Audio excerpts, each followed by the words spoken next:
It's Cooks Cookies TV with another episode of Milk and Cookies. Episode number 2 covers the subject of dress codes. Are they really necessary?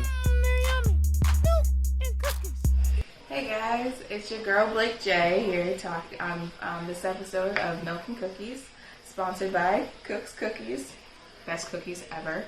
And I'm here to talk to you guys today about dress codes.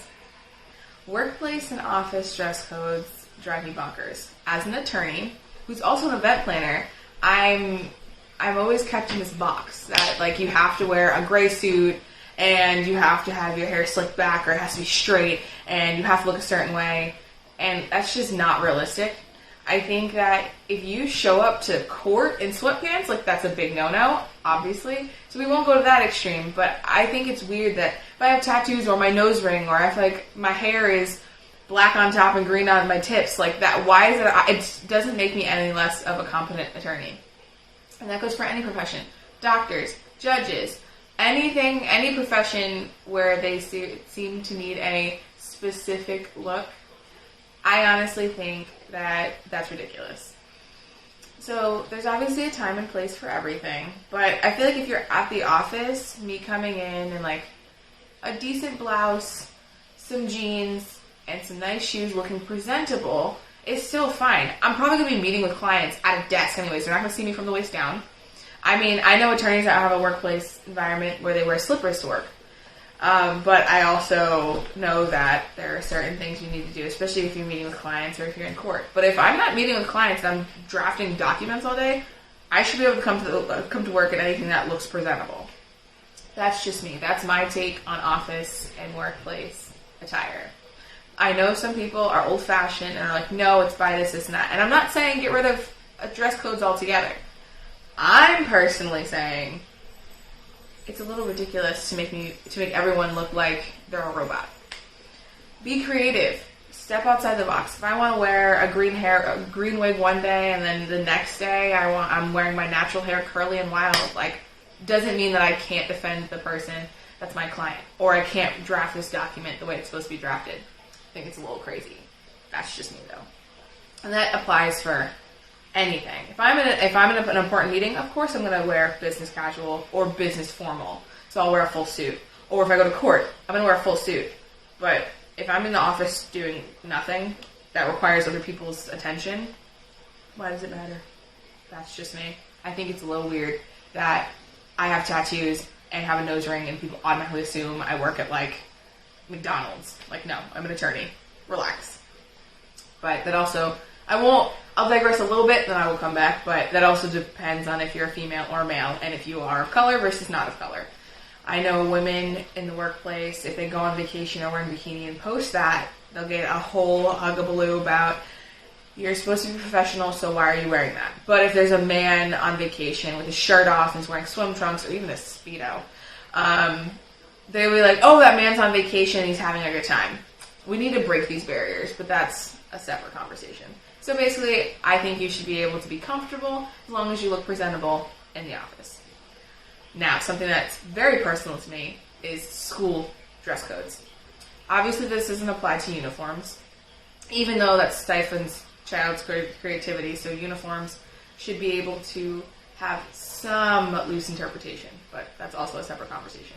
But for schools that don't have uniforms and that do have dress codes, I think it's a good standard, terrible practice. Here's what I mean. It's good to have children held to a certain standard. They need structure. Even high school kids that think they are independent. Even if you're 18 years old, you're still a child. I'm sorry. So there are certain things, and especially because you're 18 years old going to school with 14-year-olds, you need to realize that. So there are certain things that you should be able to wear and shouldn't be able to wear. Obviously, if you have expletives all over your shirt, like like I said, time and place for everything. You want to be cool at the club with your friends, that's up to you. But what I think is weird is how we've sexualized children's bodies, which is also a separate conversation. I won't go too deep into that. But for example, if I go to school, and unfortunately, I was a well-developed kid, so if I went to school and I had a tank top on, I would get in serious trouble. But there's a girl who hasn't gone through puberty yet, and she wears a tank top, not so much trouble, because we're sexualizing children's bodies.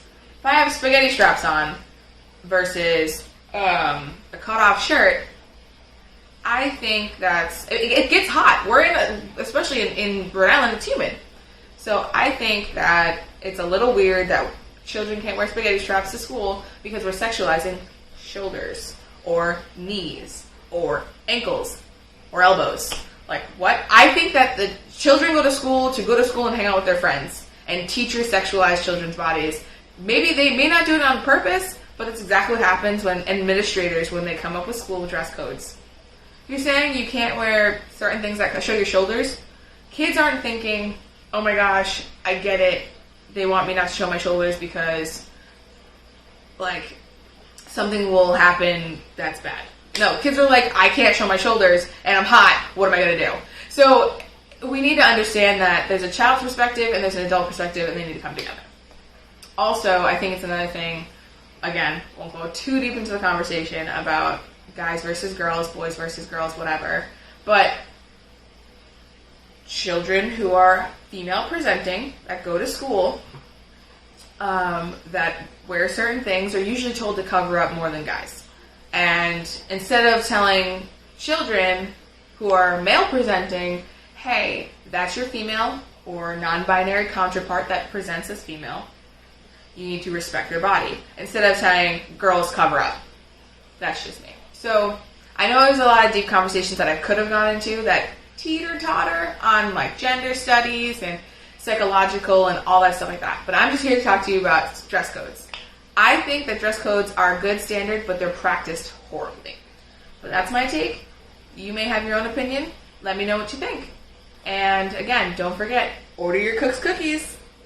See you next time. That's our episode for today. Do you agree or disagree? Leave a comment. Voice your opinion.